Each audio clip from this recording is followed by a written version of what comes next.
A theology that does not accommodate suffering is a bad theology and a time bomb waiting to explode.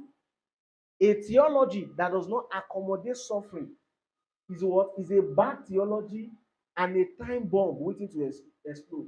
So if I'm teaching you in a way that in this world you will not have any trouble, I'm lying to you. Because even Jesus himself said, in this world, he said there will be tribulations, there will be trials. So every believer must be built for that season where there is trial. Have you heard about the Moravian brothers? They wanted to go into France to go and preach the gospel. And it was said that in those days you cannot preach the gospel there, except they don't accept visitors. Do you know what they did? They sold themselves as slaves, give the money to charity, and they went as slaves to France so that they can share the gospel. And this is the gospel that me and you is hearing for free today.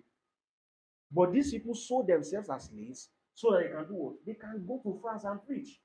Have you heard about Perpetua? Her father was wealthy, but then she now became a Christian. They asked her to renounce Jesus. She said she'll never renounce Jesus. And she went to prison. Somebody that was wealthy. I think there was a slave they had at that time. I forgot the story. I've shared it before. The slave also went to prison with her.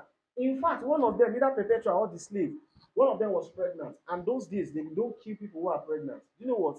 And they wanted to kill, I think, Perpetua, something like that. The slave prayed that she would give death quick so that they would kill her with Perpetua. That was people were willing to die for the gospel.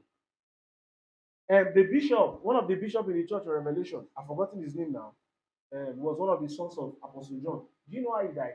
They tied him to what they used to tie them to, and they set him fire there.